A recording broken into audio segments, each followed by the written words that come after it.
থেকে আপনাদের সকলকে স্বাগত জানাচ্ছি।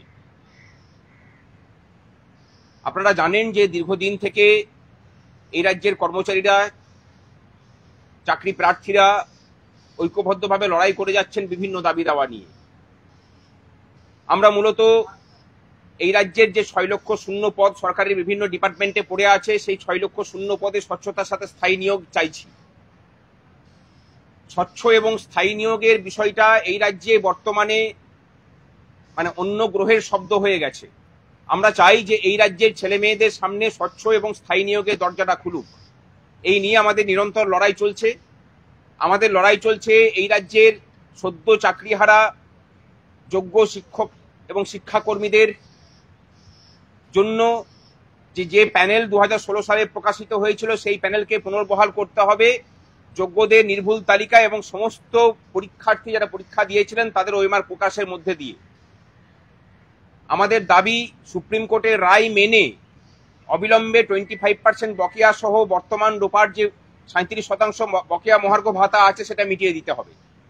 আমাদের দাবি যে সমস্ত অস্থায়ী কর্মচারী যারা, তাদেরকে স্থায়ীকরণের প্রক্রিয়া রাজ্য শুরু করুক এবং সরকারি দপ্তরগুলোতে নারী সুরক্ষা বারবার প্রশ্ন চিহ্নের মুখে পড়ছে, সেটা আরজিকর হোক, সেটা ল কলেজ হোক, সাউথ কলকাতা ল কলেজ হোক বা অন্যান্য জায়গাতে। এই দাবি দাওয়া নিয়ে আমরা লড়াই করছি। আমরা দেখেছি যে মহামান্য সুপ্রিম কোর্টকেও মান্যতা দেওয়ার মতো জায়গাতে এই সরকার নেই। বিভিন্ন ক্ষেত্রে সুপ্রিম কোর্ট, শুধুমাত্র ডিএ বলছি না, অন্যান্য ক্ষেত্রেও সুপ্রিম কোর্ট যে রায় দিচ্ছেন তাকে উল্লঙ্ঘন করার একটা প্রবণতা আমরা বারবার করে লক্ষ্য করছি। হাইকোর্টকে তো মান্যতা দেয়ই না এরা। এই জায়গায় থেকে আমরা মনে করছি যে সর্বশক্তি নিয়ে এই রাজ্যের সমস্ত মানুষ পথে নামুক। আগামী 28 তারিখ আমরা নবান্ন চলো ডাক দিয়েছি। জমায়েত স্থান হাওড়া স্টেশন বেলা 12টার সময়। সেখান থেকে নবান্ন অভিমুখে যাওয়া হবে। এবং আমরা যেটা ঠিক করেছি, আমরা যেহেতু আইন মানা, আইনকে মান্যতা দেওয়া এবং সংবিধান মেনে চলা জনগণ, তাই পুলিশ যেখানে বাধা দেবে সেখানটাতেই শান্তিপূর্ণভাবে অবস্থান চলবে। এই রাজ্যের সমস্ত চাকরি প্রার্থী সহ চাকরিজীবী শিক্ষক শিক্ষিকা সহ সকলের কাছে আবেদন যে আপনারা মানসিক প্রস্তুতি নিয়ে আসুন, যে লাগাতার অবস্থান করতে হবে এবং যতক্ষণ না দাবি পূরণ হচ্ছে আমরা সেখান থেকে উঠছি না।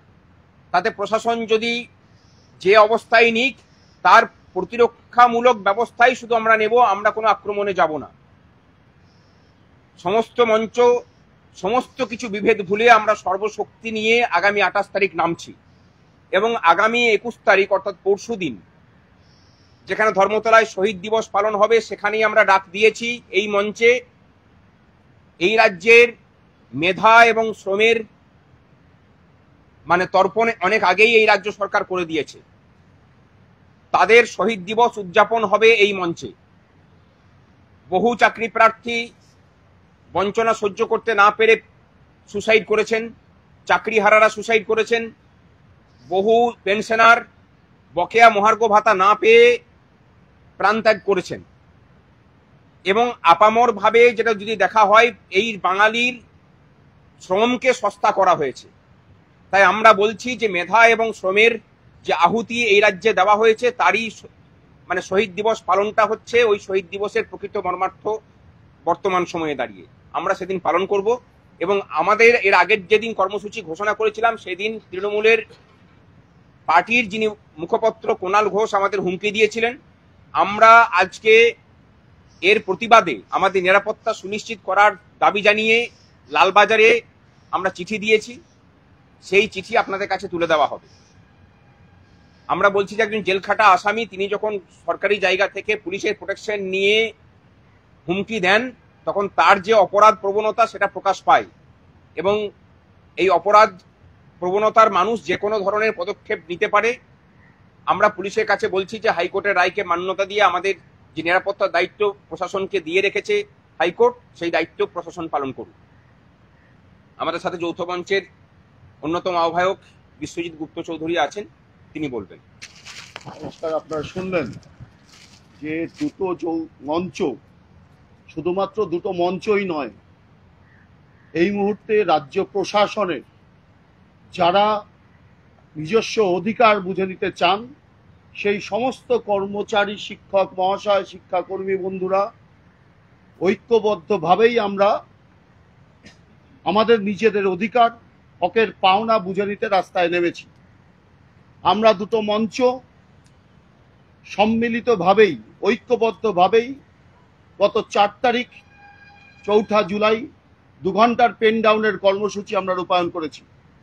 আমরা সমস্ত কর্মচারীদের কাছে আহ্বান রেখেছি যে কর্মচারীর নির্দিষ্ট দাবি দেওয়া যে অধিকারগুলো আজকের রাজ্যের সরকার কেড়ে নিতে চাইছেন, তার বিরুদ্ধে ঐক্যবদ্ধ সংগ্রাম এই সময়ের দাবি।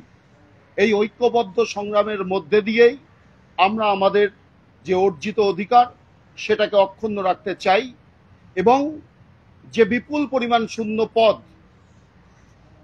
স্বচ্ছতার সাথে সেই শূন্য পদে যাতে নিয়োগ করা হয় সেই দাবি নিয়ে আমরা যেমন অতীতেও কর্মসূচি করেছি, আগামী 28 জুলাই নবান্ন চলোর কর্মসূচি আহ্বান করা হয়েছে। আমরা যৌথ মঞ্চ শুধুমাত্র নৈতিক সমর্থনই নয়, সক্রিয়ভাবেই সেই আন্দোলনে, সেই নবান্ন চলো কর্মসূচিতে আমরা যুক্ত হব। আমরা একই সাথে এই সাংবাদিক সম্মেলনের মধ্যে দিয়ে আমরা আবেদন করতে চাই, কর্মচারীরা রাস্তায় আছেন, পশ্চিমবঙ্গের সচেতন নাগরিকরা রাস্তায় আছেন। দেখেছেন যে গত 9ই আগস্ট 2024 আরজি করের যে নৃশংস ঘটনা ঘটেছে, আগামী 9ই জুলাই আগস্ট অভয়া মঞ্চের আহ্বানে সেই ন্যায় বিচারের দাবিতে রাজ্যের আপামর জনগণ তারা রাস্তায় নামছেন। আমরা মনে করি নিশ্চয়ই আমাদের যে অর্থনৈতিক অধিকারগত দাবি দেওয়া লক্ষ্যে যে আন্দোলন করছি, তার পাশাপাশি সমাজে সুষ্ঠু মানুষের, জনগণের সুষ্ঠু ন্যায় প্রতিষ্ঠার স্বার্থেও সমাজের একজন নাগরিক হিসেবেও আমাদের সেই আন্দোলনে যুক্ত হওয়া প্রয়োজন। ফলে 28 জুলাই যেমন আমরা ঐক্যবদ্ধভাবে নবান্ন চলো কর্মসূচি করব, আমাদের লড়াইয়ের মধ্যে দিয়েই আমাদের হকের পাওনা আমরা বুঝে নিতে চাই, তেমনি একইভাবে এই 9ই আগস্ট ঐক্যবদ্ধভাবে রাস্তায় নেমে যে নৃশংস ঘটনা ঘটেছে শুধুমাত্র আরজি করের মধ্যেই সীমাবদ্ধ নয়। তারপরে দেখেছেন বিভিন্ন কলেজগুলোর অভ্যন্তরে একদম শাসক দলের মদতপুষ্ট কিছু সমাজবিরোধী যে কীর্তিগুলো করে চলেছেন, তার বিরুদ্ধে, তার প্রতিকারের দাবিতেও আগামী 9ই আগস্ট আমরা রাস্তাতেই থাকব। কর্মচারী সমাজ যেমন, শিক্ষক মহাশয় যেমন, শিক্ষাকর্মীরা যেমন রাস্তায় থাকছেন, একই সাথে যারা পশ্চিমবঙ্গের জনপ্রতিনিধি আছেন তাদের কাছেও আমরা এই আহ্বান রাখতে চাই যে কর্মচারীদের এই প্রতিবাদী কণ্ঠ বিধানসভার অভ্যন্তরেও যাতে সেটা সুনির্দিষ্টভাবে উল্লেখিত হয়। আজকে কর্মচারীর অধিকার আক্রান্ত মানে শুধুমাত্র যারা কর্মরত আছেন তারা নন, ভবিষ্যৎ প্রজন্মের তাকে অন্ধকারে নিয়ে যাওয়া হচ্ছে। তার বিরুদ্ধেও এই পশ্চিমবঙ্গের সুস্থ গণতান্ত্রিক বাতাবরণ, প্রত্যেক মানুষের যে অধিকার, সেই অধিকার প্রতিষ্ঠার লক্ষ্যেই আমরা এই ঐক্যবদ্ধ সংগ্রাম করছি, ঐক্যবদ্ধভাবেই লড়াই আন্দোলন করছি। এবং শুধুমাত্র 28 জুলাই নয়, আপনারা দেখছেন গত 9ই জুলাই যে ধর্মঘট হয়েছে, কর্মচারী শিক্ষক মহাশয়রা ধর্মঘটে অংশগ্রহণ করেছেন। তার মধ্যে দিয়ে সরকার হুলিয়া জারি করেছিলেন যে যারা ধর্মঘটে যুক্ত হবেন তাদের ডায়স্নন করা হবে, বেতন কাটা হবে। কর্মচারীরা তাদের ন্যায্য পাওনা যেখান থেকে রাজ্য সরকার বঞ্চিত করছেন, সেই দাবি নিয়ে আমরা ধর্মঘটে অংশগ্রহণ করেছি, ডায়স্নন করা হচ্ছে বা চলছে প্রক্রিয়া। আর আগামী 21 জুলাই সমস্ত কর্মচারীরা যাতে সেই রাজনৈতিক সমাবেশে আসেন, তার জন্য বিভিন্ন আধিকারিকদের মাধ্যমে চাপ সৃষ্টি করা হচ্ছে। অফিস ডে, কোনো ছুটি নেওয়ার বিষয় নেই, তাদের সরাসরি এখানে উপস্থিত থাকতে হবে। তাহলে ধর্মঘট করার মধ্যে দিয়ে সাধারণ মানুষের, সমস্ত অংশের মানুষের দাবিকে নিয়ে যখন আমরা ধর্মঘট করছি, তখন ডায়স্ননের আদেশনামা জারি করা হচ্ছে।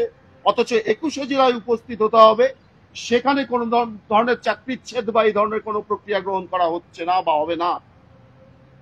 একটা রাজনৈতিক দলের কর্মসূচি থাকতেই পারে, সেখানে সরকারি আধিকারিকদের দিয়ে কর্মচারীদের সেখানে সরাসরি অংশগ্রহণ করানোর মধ্য দিয়ে কার্যত ভারতবর্ষের সংবিধান যে ন্যায় ক্ষেত্রে দিয়েছে, যে অধিকারটা দিয়েছে, সরাসরি তার উপর তারা আক্রমণ নামাতে চাইছেন, সংবিধানকে অবমাননা করার জায়গায় যেতে চাইছেন।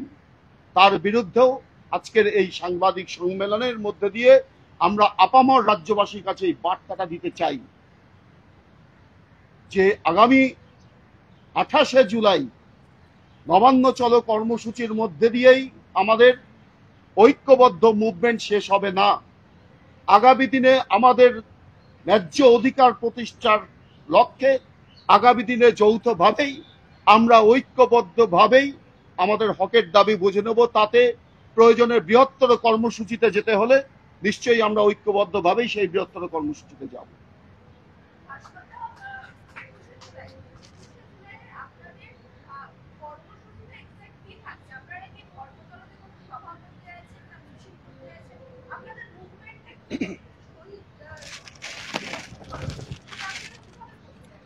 না, আমাদের যা কিছু হবে সেটা শহীদ মিনার কেন্দ্রিকই হবে এবং এই মঞ্চ কেন্দ্রিকই হবে। সেখানে 10টা থেকে আমাদের শুরু হবে এবং সেটা বিকাল 4টে পর্যন্ত চলবে।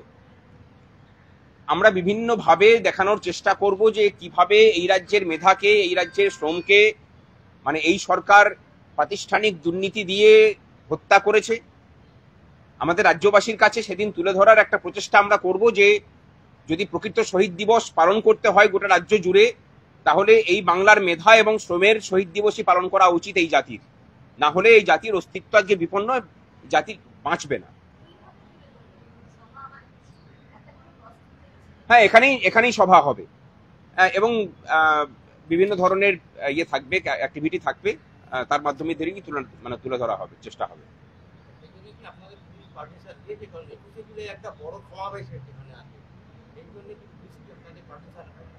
আমরা এখানে পুলিশের পারমিশন নিয়ে বসে নেই, হাইকোর্টের পারমিশন নিয়ে বসে আছি এবং সেখানে সেই অনুমতির জন্য আমাদেরকে ইনফর্ম করা হয়েছে। আর নতুন করে কোনো কিছু ইনফরমেশনের কোনো প্রয়োজন নেই।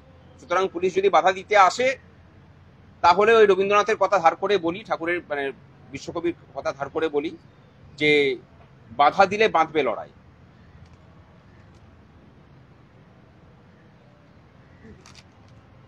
9ই আগস্ট যে কর্মসূচির কথা বলেছেন, 9ই আগস্ট যে কর্মসূচির কথা হয়েছে, অভয়া মঞ্চের শরিক যেহেতু আমরা জনচেতনা মঞ্চ, এই 9ই আগস্টের কর্মসূচি বিকেলবেলায় কালীঘাট চলে। বিকেল 4টের সময় হাজরা মোড়ে জমায় অভয়া মঞ্চের উদ্যোগে। সেখানে আমাদের যৌথ মঞ্চ, জনচেতনা মঞ্চ সেখানে সামিল হবেন। আমরা ওই দিন আসল বিচার চাইতে কালীঘাটের উদ্দেশ্যেই যাব। আর সীমাহীন বঞ্চনার প্রতিবাদে ধারাবাহিক লড়াই আমাদের দুই মঞ্চের একসঙ্গেই চলছে 2023 সাল থেকে, ছেদ পড়েনি। আগামী দিনেও এই বঞ্চনার বিরুদ্ধে অনেক লড়াই আমরা একসঙ্গে করতে পারব, একভাবেই করব। ধন্যবাদ সবাইকে।